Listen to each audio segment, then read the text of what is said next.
2, and go.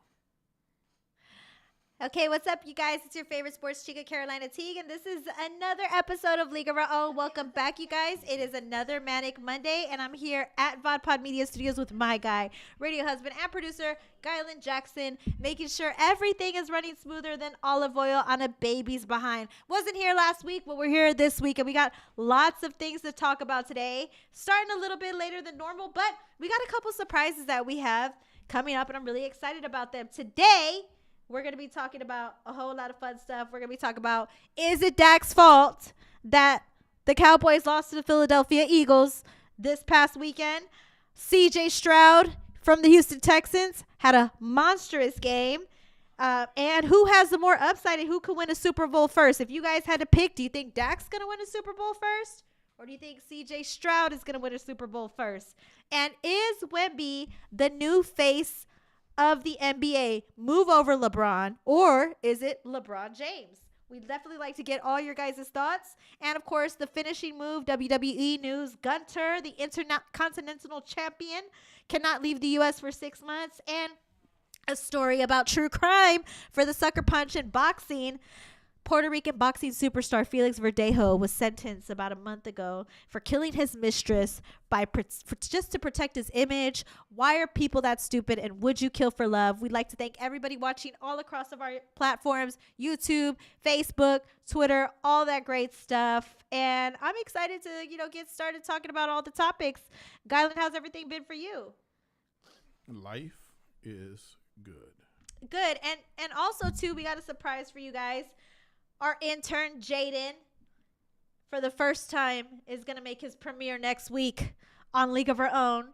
And we're really excited about having Jaden. No, he will be on. We've been talking about this for a couple weeks now. So this has been in the works. So we're finally going to have Jaden on. Jaden plays basketball. And he's here all the damn time. So why not get his thoughts on, every now and then on League of Our Own podcast. So we're excited about that. Also, too, a little bit of life update for me. I went to the UT game, or University of Texas game versus Kansas State, and UT won. It was a great game. I wasn't expecting that ending to go the way it went. I thought UT was going to lose, but Kansas State ended up taking the win. I don't remember much of the game, but I had a great time. And I have some wrestling gigs coming up. But other than that, I've just been, chilling at home, doing nothing. What have you been up to, Gylan? Wait, so you've been chilling at home doing nothing? Well, I've been doing stuff. So you could set more topics for the show then. Like 100 topics? Yeah. Well, actually. So now she's doing something. No, I haven't been feeling well because Cam has been getting my perfume bottles and spraying the whole bottle inside the house, and it's been making me really sick. That's not good. Yeah, it's not good at all. It's been really ruining my life. But anyways, so did you see the Dallas Cowboys versus Philadelphia Eagles game yesterday? I saw some of it. Yeah, I caught bits and pieces. It was a really good game, divisional game, of course, and I've had this conversation with people who's the divisional rivalry for the Cowboys, and people have given me their opinions that they think the Washington Commanders are their immortal villains for the Cowboys. But lately a lot of Cowboys fans have been telling me that the Eagles now have taken the crown for their mortal enemy for the NFC East. So this game, of course, for me, watching it was important because this is my favorite divisional matchup for the NFC East. And people were arguing on social media, and they argue all the time in person about who the better team is, the Cowboys or the Eagles. And it's very clear that the Eagles are currently the best team in the NFC East. They're 8-1, and the Cowboys are 5-3. They fell short to the Eagles 28-23. But what I want to know from you guys is, whose fault is it that the game was lost? Is it Dak's fault? Because a lot of people are blaming Dak Prescott.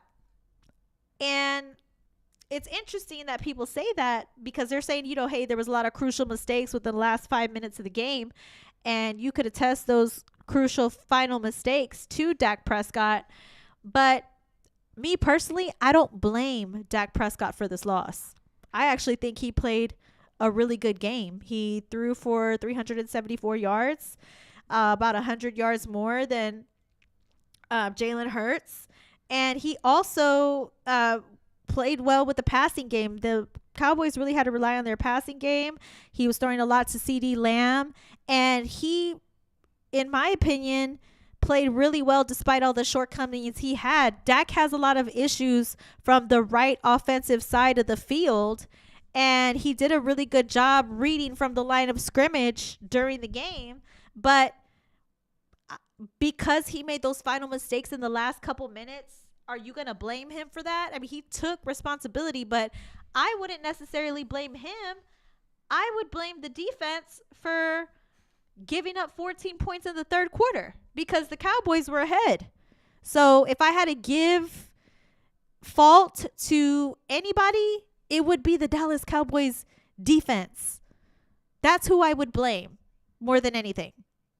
I don't blame Dak for this loss. I don't think it's on him. And I think he gets a lot of unfair criticism for how he plays. And maybe he had a little bit of miscommunications throughout those last couple of minutes. But to blame him for the reason why the team lost, it just doesn't make sense. If you watch the game in its entirety, you would know that the defense is really the culprit here as to why they couldn't come out with the win. I think I would agree. The one thing I would like to say, though, and you know how I feel about Cowboys fans, right, is that maybe it's nobody to blame. I'm not a fan of stats and blah, blah, blah. I'm not going to stat you to death. But today, 29 of 44 means he had 15 incompletions. He threw for 374 yards and 3 TDs. What more do you want from the man? Like, really, what more do you want more for him?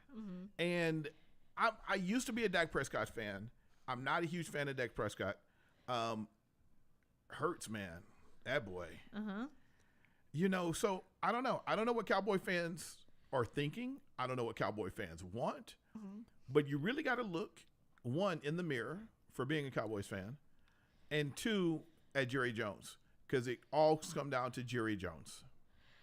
And if you're not blaming Jerry Jones for the mediocrity of the past however many years, then you really don't know football. And that's the thing. Like, for me, it's just Jerry Jones. I mean, we could blame the whole organization as a totality because that's what I do when I get on my high horse about my team. But Robert Jameson agrees with you. He says, blame Jerry. He thinks he's greater than anyone. No Jimmy in the ring shoes. He doesn't care about winning. I don't think that Jerry Jones doesn't care about winning. I think that Jerry Jones cares about money. But I think he does care. Right. Yeah, I think he cares. But I also think he cares about winning. I think Jerry would love to get another ring. I don't think that he doesn't strike me as an owner who doesn't care about winning. I just think you're right. He thinks he wants to be right. But that's neither here nor there. I think Dak did a really good job of taking accountability for the loss, even though it really wasn't his fault. I mean, a team is a team sport, but for people to blame Dak for his last-minute mistakes is really short-sighted because a quarterback can have a really good game, which he did. Like I said, he had to rely on the passing game, didn't really rely on the run game throughout the entire game.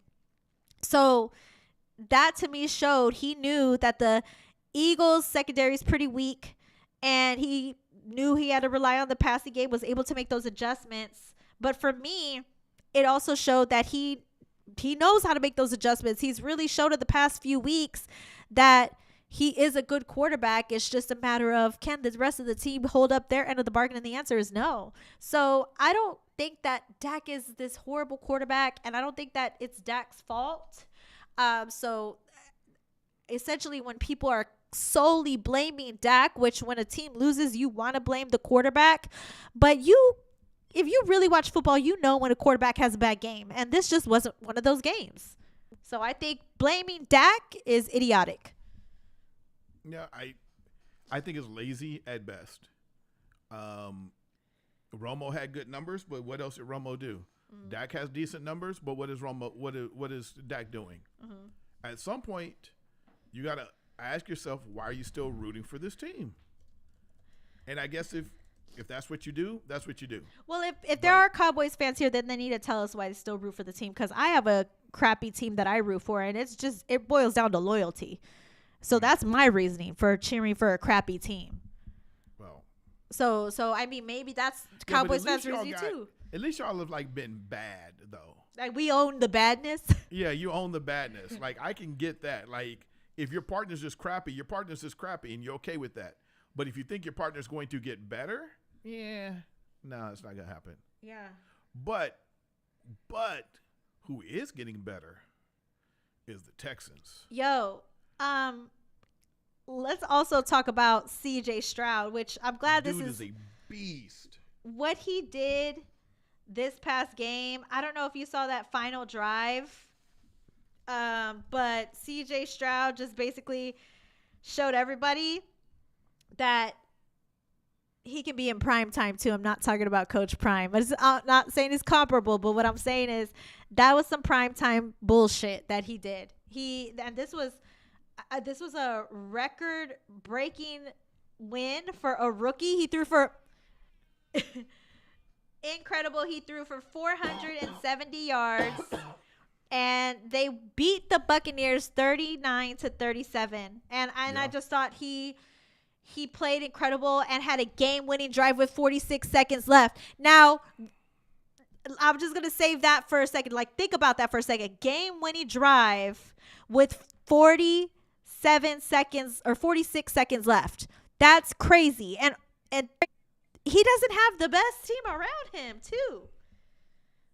So and also, I don't know if anybody saw the Texans game, but I can't even pronounce his name. But the Texans running back, Dare Ogunbowale,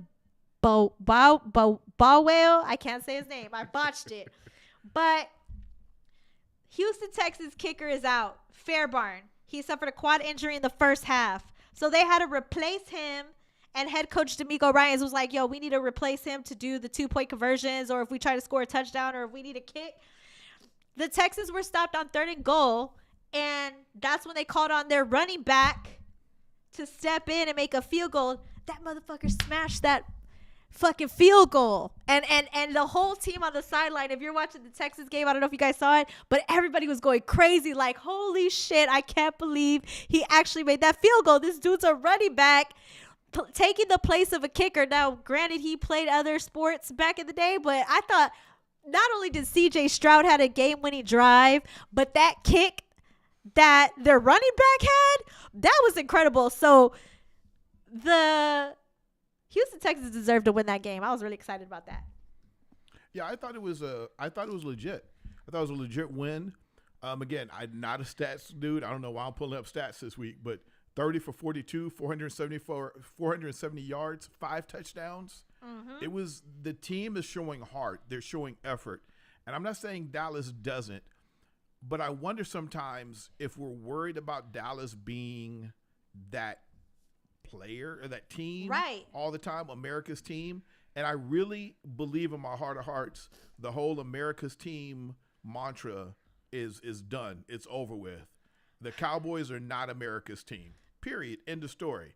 Now, I'm not saying Houston is. I disagree. I'm not saying the Eagles are. Who? Wait, what? You go ahead. I'm curious. I think Cowboys are still America's team. How? Because they draw eyeballs. When you're looking at it from a marketing perspective, they're still America's team. Oh. For sure. So but I get from a record. Mediocre. Yeah, maybe. I mean, yeah, listen, we're mediocre in healthcare. We're mediocre in education. So why not root for a mediocre team? Okay. You. That makes sense. I can't even argue with you on that there, homie. I really can't. It's one thing to have the mantra or the moniker of America's team, but then there's another thing to truly be America's team. Yeah. And I just don't see the Cowboys being America's team in any way, stretch, or form. So that brings us to our next topic. Wait, what is this? Blasphemy? What is that topic? What did it say? I don't have nothing. Blasphemy. Cowboys are America's team. That's what I'm saying. Like, Guyland just likes to ruffle some feathers. No, I'm Cowboys just speaking are the truth. America's team. Cowboys are America's team. Based on because what? Just because you don't like the Cowboys, just because mediocrity. Based on mediocrity. No, because of numbers, marketing. What numbers? How much money they can pull in. Everybody That don't mean watches you're America's team. Bro, everybody watches the Cowboys. Thanksgiving, everybody's gonna watch the Cowboys. That's just you what America's we do. Team. They That bring means eyeballs they're your marketing. When you turn on ESPN, what are they talking about? The Cowboys, even if they're mediocre. That's what they talk about. The Cowboys. Actually, ESPN talks about a lot of stuff besides the Cowboys. They do, but you guarantee on a Monday morning, regardless of any other teams they're going to rotate out to talk about, Cowboys are going to be a topic. Every Monday after a football week, they're going to talk about the Cowboys. Yeah, they might how miserable the fans are. They might talk about the Jags one week and the Dolphins one week and the Bears one week and the Jets one week, but the Cowboys will get talked about every week because people will pay attention, whether you love them or you hate them. Well, until they start losing again. But they become even more mediocre. But they're not. That doesn't make them America's team. That makes them America's marketing machine, America's propaganda machine. But that's not America's team. They've never been America's team in my book, like real world. Sorry. We need to have a deep dive on that soon.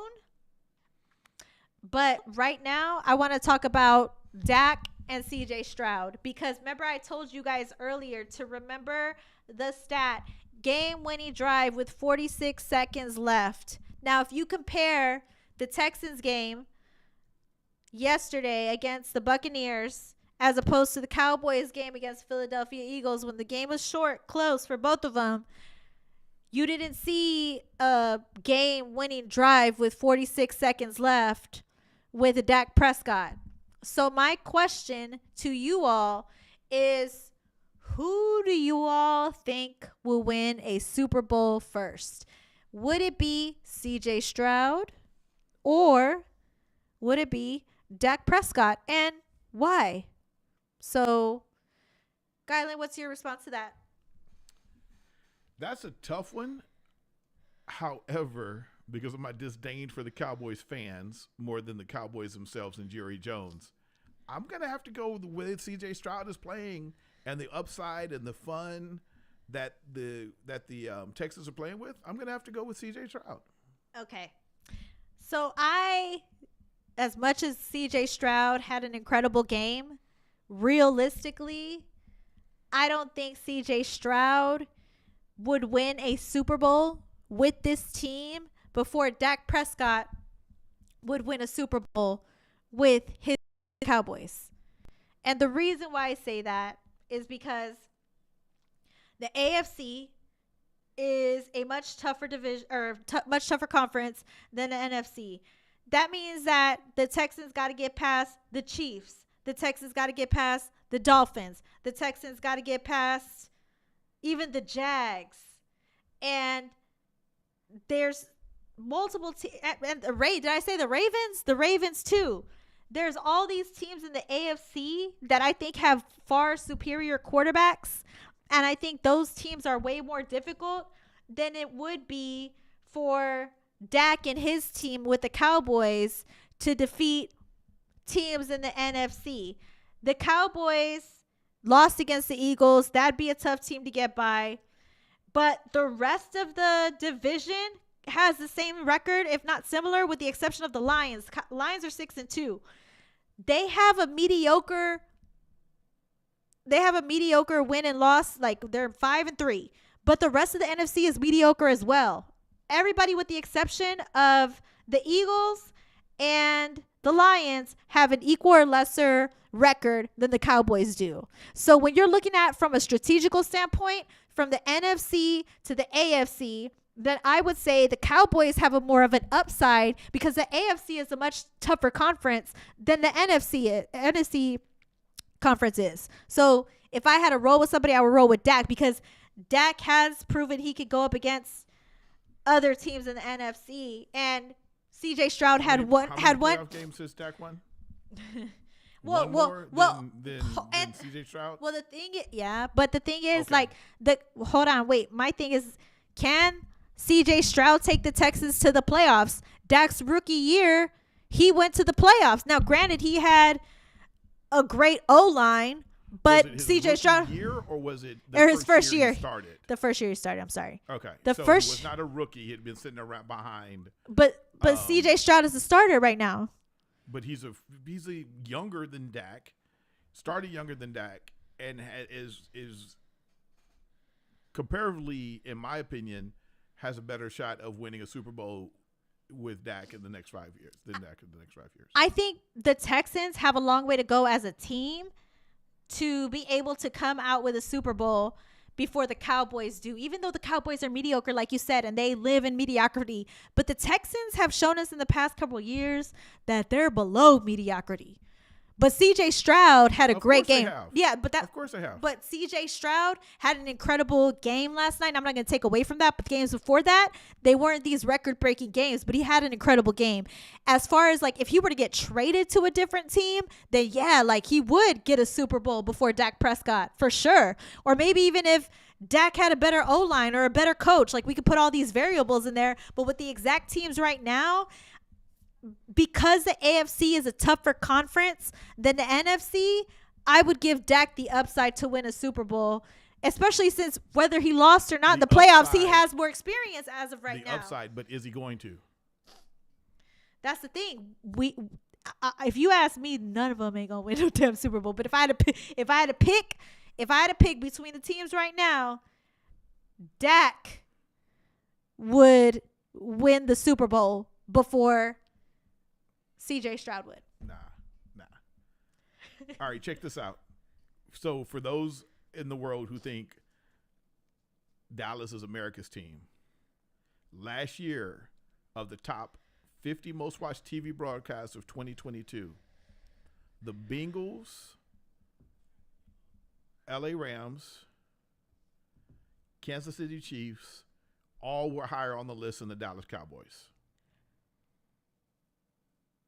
So say that. Can you say that? Can you say that again? Okay, so Dallas Cow. Okay. Number one ranking was the Super Bowl last year, right? Rams versus Bengals. Number two was San Francisco versus Rams. Number three was Bengals versus Kansas City. Number four was the Bills versus Kansas City, and then Dallas comes in at 5 and 6, with New York versus Cowboys and San Francisco versus Cowboys. So if you really look at it, Dallas is like number 4 on the list if you're looking at TV ratings and who actually is watching.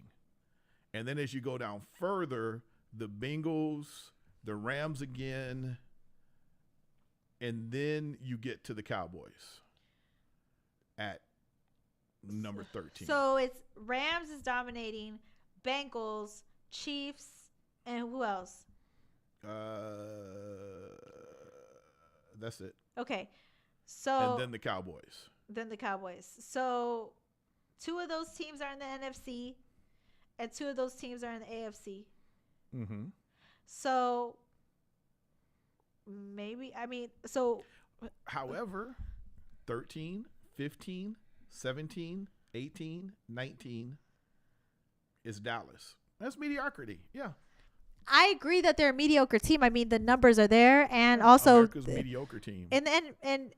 And okay, Joel says he can barely hear you, but I'm loud and clear.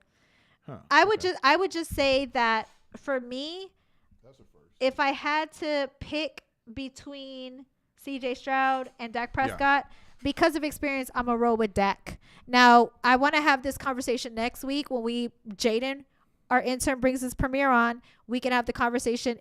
Are the Cowboys really America's team still? I would love to have that conversation. So let's talk about it. Are the Cowboys still America's team? Yeah. He's saying, yeah. Are you a Cowboys fan? No. Okay. Who's your team? Ooh, I'm sorry. Okay. The Steelers are his team. Okay. So let's. Now, speaking. Go ahead. Oh, speaking of. What were you saying? Speaking of what? Well, speaking of like America's team and greatness and everything else, LeBron, Wemby, Kevin Durant, Steph Curry. Like, is it time for Wemby to be the face of the NBA? Is it time for everybody to pass the torch to Wemby? Now, this is a great topic because LeBron has been the face of the NBA for so long, and every time I turn on my TV, I see Victor Wembanyama on my TV screen.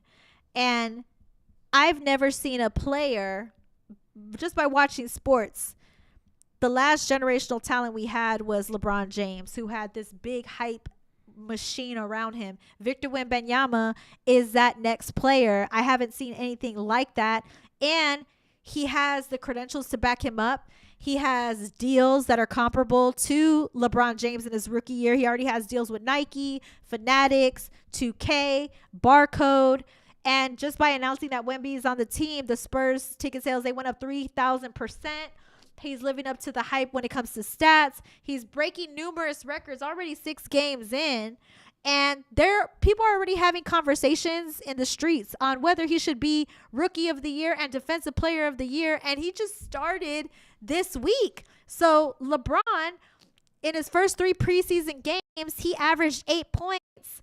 And he had struggles in his first couple of games.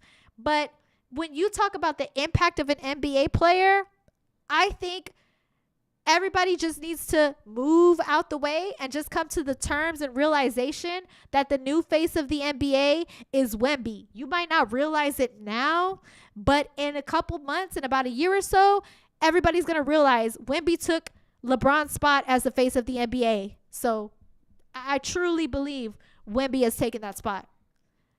And it's only a matter of time till everybody jumps on that page and realizes that as well. But Wemby has the it factor that generational talent needs. And it comes across every decade or so. You had Michael Jordan. Then the torch was passed to Kobe. Then the torch was passed to LeBron. Now the torch is passed to Wemby. And the more people just realize that, the easier everybody's life will be.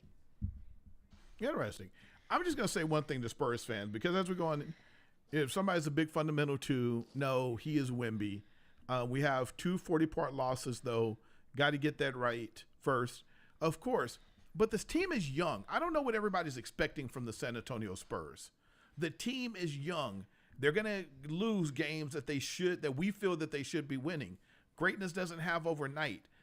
Some of these guys are barely kids, Wemby being one of them. So I think we need to pump the brakes as fans of the San Antonio Spurs and realize that this is going to take time and not try to. I see so many like yahoos just on here like, oh, Wemby, blah, blah. And it's like they're doing it simply for clicks rather than caring truly. And it's the sports commentators that I know that are doing it.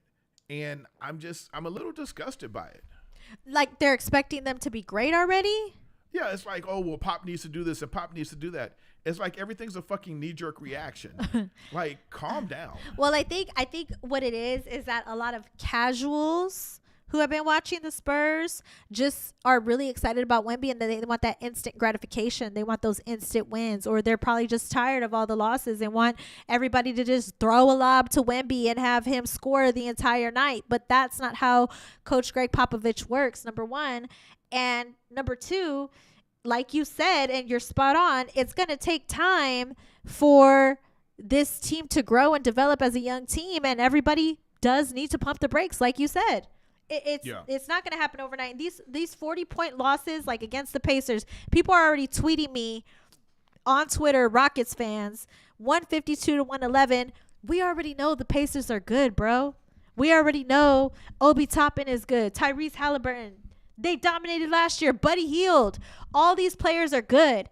The Spurs too. The Spurs are good too, but they don't have that gel together like they're young. The Pacers, they was good last year. If you watch the games against the Spurs, they was good. So the Pacers, these dominating games are gonna happen, but hell, the Spurs have dominated. Yeah, they dominated the Phoenix Suns game 2 with Devin Booker there. So they've had their moments of they've had their moments of greatness, but they're not going to win every damn game. It's just not going to work like that. Now, I will tell you that even though they lost 41 points to the Pacers, they still going to have a better record than the Rockets. So all the Rockets fans that are like tweeting me right now, Like, what are you worried about the Spurs for? Seriously. They're going to have a better the Spurs are currently number 8 in the league right now. Rockets are number 12. I think the Rockets have bigger fish to fry at the moment. Yeah, they do. Yeah, they do. So it just is what it is. So how do you feel about Wemby overall? Do you think that and we were arguing about passing the torch and what that means. But do you think that Victor Wembanyama passed the torch? Or LeBron passed the torch to Victor Wembanyama? No, and so it's a proverbial torch, right? It's not a real torch. It's not like he calls up Wemby on the phone. He's like, "Yo, dog, what's up, man? Hey, I'm gonna pass the torch to you." No, it's not that, right? It's a proverbial torch. It's one of those things that they do have a conversation, and LeBron puts his arm around him. It's like, "Damn, man, the league's in a good place right now, right? Keep on doing what you're saying." It's not LeBron saying, "Hey, dude, now it's your turn." But it may be a your turn thing, right? But we don't even hear that conversation until 5-6 years later that LeBron talks about. Somebody has a question. Is there a target on Wemby's back? I think so. I think somebody's ready to posterize Wemby. And they're going to be it's going to be sad. I think it's going to be maybe a Joel Embiid or somebody like that might be able to posterize him. Maybe a LeBron coming down the lane. And our team circling essay on their calendars. Pros will tell you they don't circle teams. However, I think that there's a possibility that they do look forward to paying because everybody wants to see what they look like. Mm-hmm. Yeah, well, and this is another thing, too. You said, what was the question that somebody had is there a target on Wemby's back and our team circling SA on their calendars? Definitely, because earlier in the season during Summer League, I was at the press conference and Victor Wembanyama said, because I think it was Rachel Nichols who asked him, who do you feel like, what's the difference between the French League and now? And he said, it seems like it's a lot more, I think he said a lot more physicality in the French League than the NBA is what he's noticing, but he hadn't played a game in the NBA yet. And I might've botched his words, but that's amongst the line of what he said. And everybody was dragging him through the mud saying that the French League is way more physical than the NBA. So NBA players who heard Wemby's comment about the French League being more physical than the NBA, they're going to try to get one up on him because they have a point to prove because of the things he said during summer. But ain't nobody done nothing. But yeah, you're right. And they haven't done it yet. But 6 games in. Wemby said, I think like 2 games ago after they beat the Suns, somebody asked him like, do you expect to be posterized? And he said, that's going to happen to me. It's just a matter of time. Like, it is going to happen. He's expecting all the greats have been posterized, period. Exactly. So it's nothing new. It's going to happen to him. But, and do I think there's a target on his back? Absolutely. Because last year when Wemby wasn't on the team, all the good players would sit out during the Spurs games to have load management. And now all the good players are playing against the Spurs to see how they square up against Wemby. So yeah, they are circling the Spurs when they're about to play them. And they didn't do that last year. They're doing that now because Wemby's on the team. So they want to see how they square up against him. Yeah. Did you watch, somebody has just a throw out there, Josh Dobbs? No. So Josh Dobbs was traded to the Vikings. Oh, snap. I want to say he's been on 6 teams as a quarterback in the past 2 years, from starting jobs to everything else. And he actually brought the Vikings back to win that game. Oh, wow. And so watch the locker room on that. It was huge. Oh, I think Josh Dobbs hopefully has found a spot. But if he's played well everywhere he's gone, he's just not a great fit. And I think that this might have solidified him as kind of like one of those players who's going to have a possible long journeyman career. Yeah, I hope he sticks with them because, I mean, I'm just looking at a small clip, and I guess he finally feels appreciated with the Vikings. So if that's how he feels, then I hope that ends up well for him. No, he is appreciated. Yeah. All right, so what you got for the Sucker Punch segment? Okay, guys, I wanted to ask you guys a question. It's a little controversial, and this might be graphic for you guys. So if you guys are very sensitive to certain topics, especially when it comes to violence, I would advise you guys to turn off get off League of Our Own now, because we're going to talk about some sensitive topics.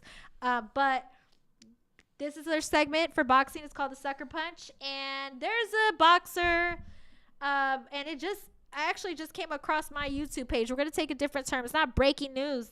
He actually just got sentenced about a couple months ago.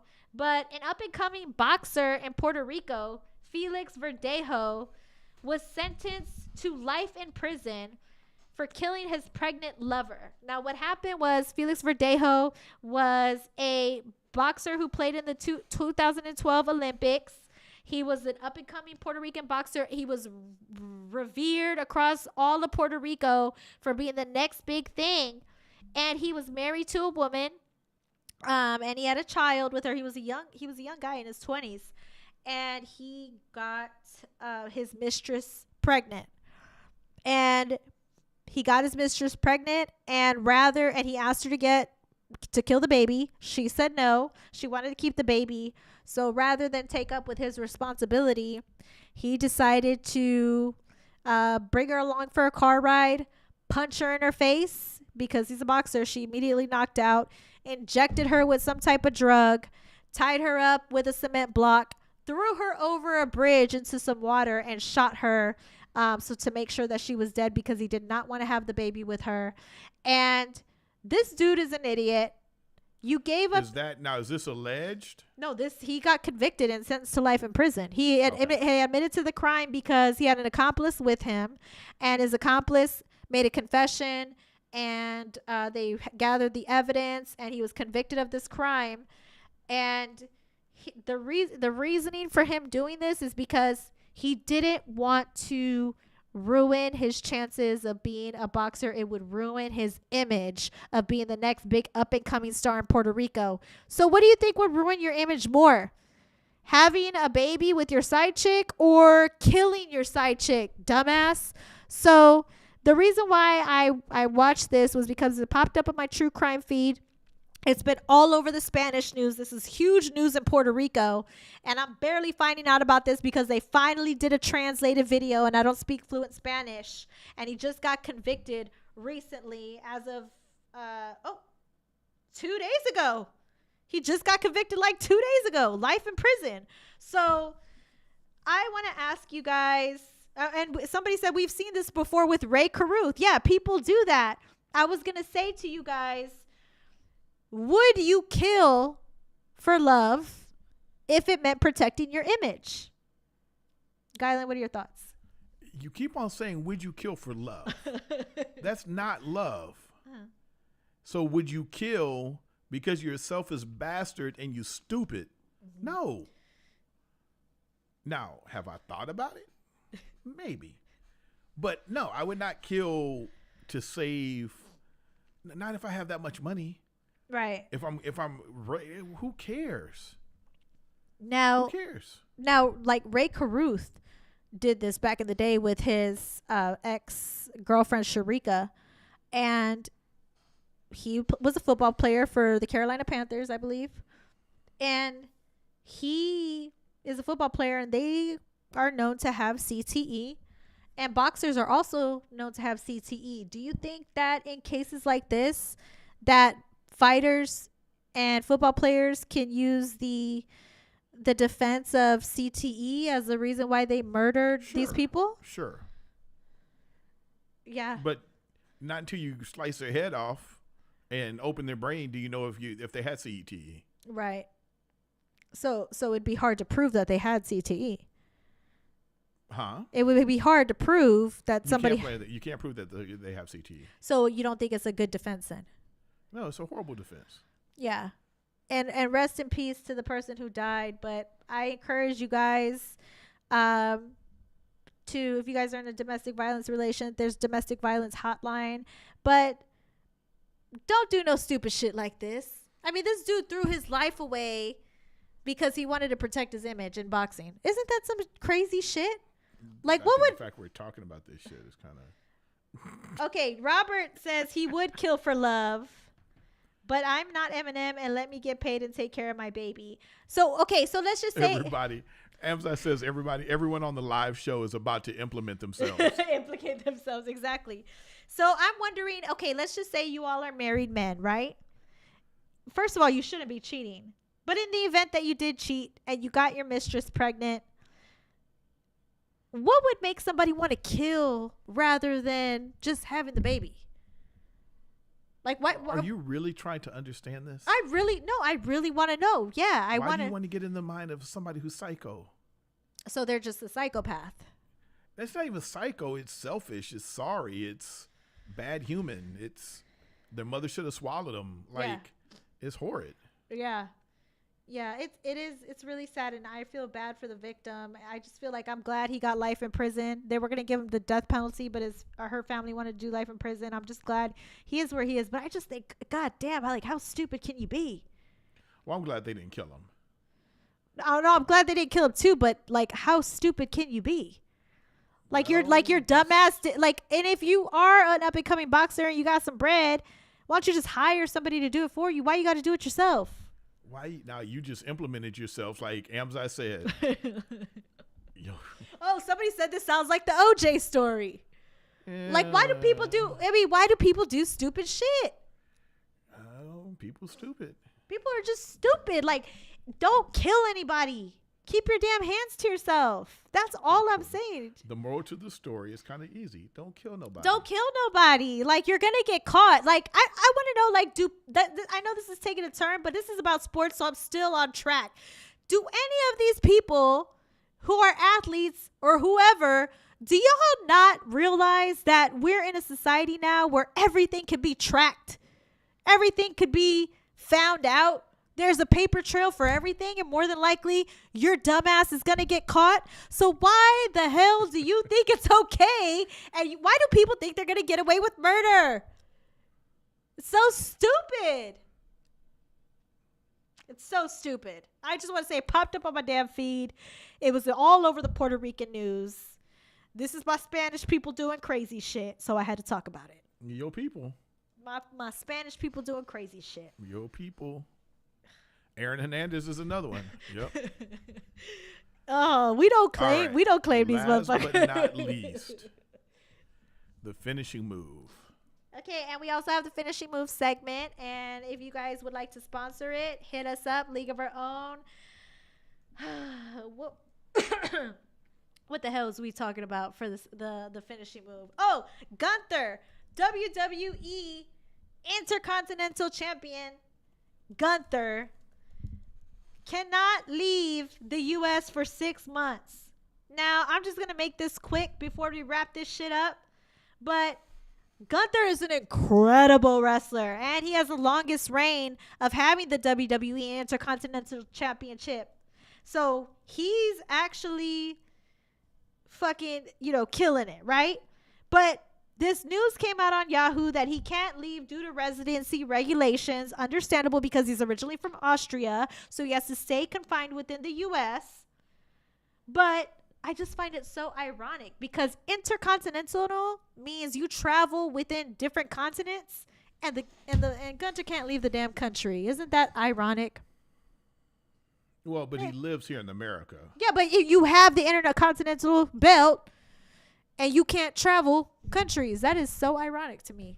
But they didn't say, it says residency problems. They hadn't said what it is, though. Residency regulations. Yeah, so I don't know what it is. So, but it's nothing bad. It's just a matter of he has to stay in the U.S. So, but I just find it very ironic that somebody who holds the Intercontinental Championship belt can't leave the country. That's all I have to say about that. Interesting. Oh, and speaking of Von Erich, I'm going to be at Booker T's wrestling show, Reality of Wrestling, this Saturday in Houston, and Sunday I'm going to be at River City Wrestling. The Von Erichs, Robert Jameson, interesting you mentioned them. The Von Erich family, the legendary family, will be there. The Von Erich sons or the Von Erich hierarchy, they're going to be wrestling that day, so it's going to be really fun. So I encourage you guys to come out. Have you read about them yet? I seen some shit. You need to dig in. Especially if you like tragic stories and all that shit. Yeah. Dig. Just read. I did talk to one of the only remaining Von Erich a couple months ago when I went to the bowling alley at Main Event in San Antonio. The final Von Erich I didn't want to talk about wrestling with him, but we had a really good conversation for about 30 minutes about Maui and the Maui fires. He was really passionate about that, and he was just a really nice guy. So I don't want to bring up wrestling or the tragedies or anything. I just want to talk to him like he's a normal human being, but he was a very nice guy. So shout out to the only family has tragedy around wrestling. Yeah, I've heard. And dying in the ring and stuff. Have you seen Dark Side of the Ring? No. It's on. It's supposed to be like a series on I think it's a series on TV about all these tragic stories. So I think the Von Erichs is one of those stories. So I'm going to go look that up because I've been wanting to see what happened to them. It's very tragic. I don't like watching tragic stories too much. Even though I just. You said you don't lie. Yeah. Oh, it's on Vice. I mean, I like true crime, but dang. That's tragic. Yeah. You just talked about somebody putting weights and semen on somebody and killing them, and you're like, well, I don't like dark stuff. If y'all like true crime, let me know. Kevin, it was Kevin Von Erich. That's what they told me. But yeah, they said it's on Vice. So if you guys haven't seen that, check that out. I hope you guys come out. And next week, Jaden is making his premiere. Maybe. Jaden is making his premiere on League of Our Own podcast. We've been having Jaden around for like a year now, so we're excited to have him on. I think you guys will really love Jaden. All right, tell the people goodbye. Okay, goodbye, guys. Thank you so much, and also make sure to subscribe to our YouTube channel. I started promoting it. We were at 187, and now we're at 403. So we're trying to get to 1,000. If you guys haven't subscribed to my YouTube channel, it's League of Our Own Carolina Teague. Subscribe to that and be up to date with more stuff that we have coming up. And I really appreciate you guys each and every single week for tuning in. And yeah, if you guys have any topics y'all want us to talk about, let us know. And we'll get with you guys soon. I'll see you guys next week. Jaden makes his premiere. Bye, guys. Love y'all. Maybe.